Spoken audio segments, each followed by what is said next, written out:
안녕하세요. 정치를 품격 있게 풀어드리는 정치클래스TV의 심상만입니다. 오늘은 세계에서 살기 좋은 나라 순위가 나왔는데 그 기사를 일본 야후에 올려놓고 소개하고 있는데 한국 순위에 불만을 가지고 있는 댓글 반응이 보여서 제가 그 댓글을 보면서 일본의 넷 우익들이 잘못 생각하고 있는 부분에 대해서 하나하나 반박해 보겠습니다. 한국이 올해 세계 163개국 중 살기 좋은 나라 17위를 차지했다. 이는 지난해 23위보다 6단계 상승한 것으로 환경의 질, 웰빙 부분과 고등교육에 대한 접근성, 귀회 부분의 점수가 상승한 데 따른 것이다. 10월 한국의 딜로이트 그룹이 2020년 사회발전 지수를 인용 발표한 결과에 따르면 한국은 조사 대상 국가가 처음으로 100개국을 넘어선 2014년 이후 최고의 순위를 기록했다. 한국은 기본 욕망 부분이 작년과 같은 7위를 차지했다. 웰빙 부분은 17위로 지난해보다 8단계 올랐다. 귀회 부분은 2위를 기록해 지난해보다 4단계 상승했다. 아시아 주요 3국 중 일본은 13위, 중국은 100위였다. 일본과 중국은 각각 지난해 10위, 89위였지만 모두 하락했다. 중국의 경우 웰빙 부분과 기회 부분의 점수가 떨어졌다. 이는 지난해부터 계속 홍콩 시위에 대한 중국의 과잉 진압이 영향을 준 것으로 해석된다. 살기 좋은 나라 1위는 노르웨이가 3년 연속으로 올랐다. 노르웨이는 웰빙 부분, 기초지식과 정보통신에 대한 접근성, 건강과 복지, 환경의 질에서 1위, 기회 부분, 개인의 권리, 개인의 자유와 선택, 포용성, 고등교육에 대한 접근성에서 3위, 기본 욕구 부분, 영양과 의료 지원, 물과 위생시설, 주거환경, 개인 안전에서 8위를 기록했다. 살기 좋은 나라 2위는 덴마크이었다. 이어 3위는 핀란드, 4위는 뉴질랜드, 5위는 스웨덴이었다. 미국은 2018년 25위, 지난해 26위, 올해는 28위로 추락했다. 이 기사의 댓글 반응을 보면서 웃음이 나와서 제가 중간중간에 일본인들이 모르는 일본을 각성시켜 드리겠습니다.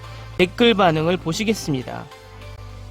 일본은 13위, 중국은 100위였다. 일본과 중국은 각각 지난해 10위, 89위였지만 모두 하락했다. 결국 아시아에서 상승한 나라는 우리나라뿐이다 라고 말하고 싶은 것일 뿐이다. 어디에 누가 무엇을 어떻게 공부하고 발표한 것인지 모르는 순위 따위가 무슨 의미가 있는 건가? 기준 항목이 부족한 것은 아닐까? 한국은 언제 북한의 공격이 될지 모르고 한국 전쟁 이후 아직 종전이 아니다. 또한 경제도 지금의 대통령 덕분에 하락세고 코로나도 종식은 거리가 멀다. 적어도 지금의 대통령으로 17위는 있을 수 없다. 기준은 생각할 필요가 있다. 객관적으로 볼 때 같은 순위에서도 한국은 순위가 올라가면 기쁘고 자국자찬밖에 정신 상태를 유지할 수 없을 것 같다. 즉 한국민은 자국에 대한 자신감은 없고 이런 랭킹을 근거로 할 수밖에 없는 궁상스러운 국민성이다. 수돗물을 마실 수 없고 화장지가 흐르지 않는 것은 나에게 무리네요. 반박하겠습니다. 한국의 수도보다 일본의 수도는 세계 인류 수준일까요? 보시겠습니다. 일본에서 노후로 인한 수도관 누수 사고가 잇따르고 있습니다. 노후된 수도관 길이만 해도 지구를 4바퀴나 돌 정도입니다. 일본은 규율을 빈틈없이 너무 지키고 있어서 그로 인해 신뢰가 있어 살기 좋은 나라라고 생각하지만 흔들흔들 생활을 좋아하는 사람이나 루즈한 나라에서 온 사람들에게서 보면 숨이 막히는 걸까? 한국이 살기 좋은 나라로 지난해보다 상승한 것이 좋았지요. 그에 비해 서울의 부동산 가격이 상승하고 일반 서민들은 살 수 없는 물가가 높은 것과 국회의원의 비리가 횡행하고 수돗물에서 벌레가 나온다든가에 불만을 품지 않는가 보구나. 그리고 젊은이들이 취업을 위해 해외로 도망가고 순위를 항상 자랑스럽게 보도했지만 실태와 비교한 후 보도하지 않으면 거짓말이라고 생각해요. 대체로 이런 랭킹 상위는 북유럽에서 나옵니다만 정말 살기 좋은 것입니까?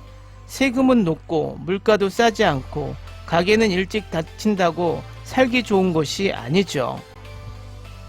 그럼 이 댓글에서 말했듯 일본의 정치는 그렇게 깨끗할까요?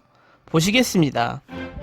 국유지 헐값 매각에 아베 총리 부부가 영향력을 행사한 게 아니냐는 의혹을 추궁하기 위해 야당 의원들이 관련 서류를 요구했는데 재무성이 민감한 내용은 쏙 빼고 가짜 서류를 냈다 들통이 난 겁니다. 安倍内閣の嘘がはっきりしました。 진실을 말하면 헤이트 스피치라고 말해 소송 사건이 될 일본은 살기 어려워졌다고 해야 할 것입니다. 지난해 부산에 갔었지만 시내에서 시궁창 같은 냄새가 나더라. 빗물과 오스가 얼룩진 것이었을까? 위생적으로 할 수 없으면 살기 좋다고 생각하지 않습니다만 서울은 어떤가 모르겠지만 그럼 일본의 위생은 어떨까요? 보시겠습니다. 僕がポイントなんですけども、これをもう捨てます。 그러더니 다시 쓰레기통에서 생선을 꺼내 도마 위에 올리는데요. 이뿐만이 아닙니다.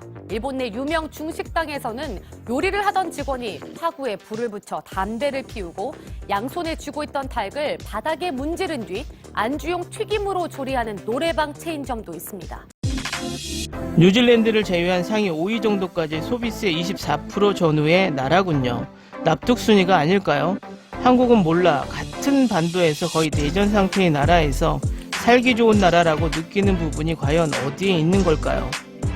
여름은 무덥고 겨울은 얼어붙은 추위는 기후변동이 심한 나라도 상위에 들어가기 어려운 것일까? 순위평가에 정신건강 정도도 넣어야지.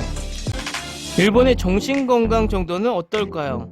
통계에 따르면 전 세계에서 정신병원 수가 가장 많은 나라는 일본으로 등록병원 중 12%가 정신병원이며 전 세계 정신병원 입원 환자의 5분의 1이 일본인이다.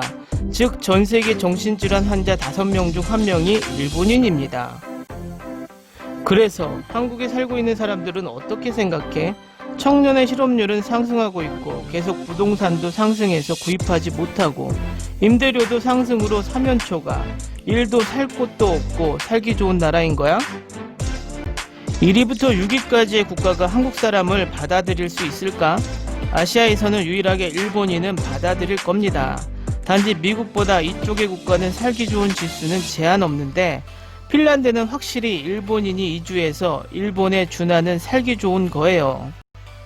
댓글에서 일본의 국뽕이 머리까지 차오르는군요. 이 영상은 일본의 국뽕 끝판왕입니다. 보시죠. でもさ、メイドインジャパンつっても普通のタクシーじゃん。どこが違うの？違うの違うの。いい？見てればわかるわよ。行くわよ。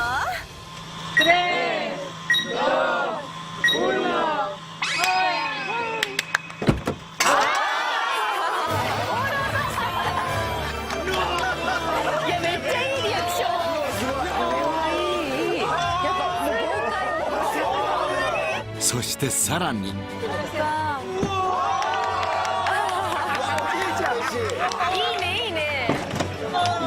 するとここで 한국 교육은 어디가 좋을까? 엄청난 경쟁과 시험의 압력을 받고 한국의 아이들은 불쌍합니다.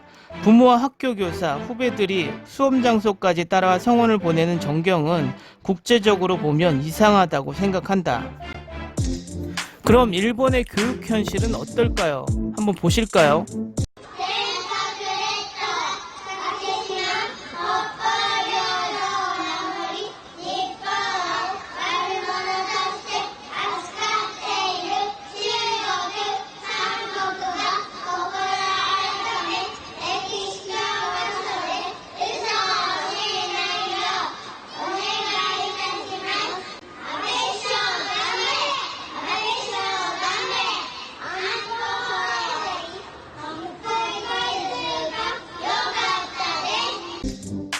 이 댓글을 보면 우리가 수긍이 가는 것과 수긍이 가지 않는 것이 섞여 있습니다. 하지만 일본인들은 남의 나라의 티끌만 보고 자신들의 티끌은 보이지 않나 봅니다. 오늘은 여기까지 하겠습니다. 오늘도 강화된 사회적 거리두기 꼭 실천합시다. 여러분의 구독과 좋아요는 저에게 큰 힘이 됩니다. 항상 시청해 주셔서 고맙습니다.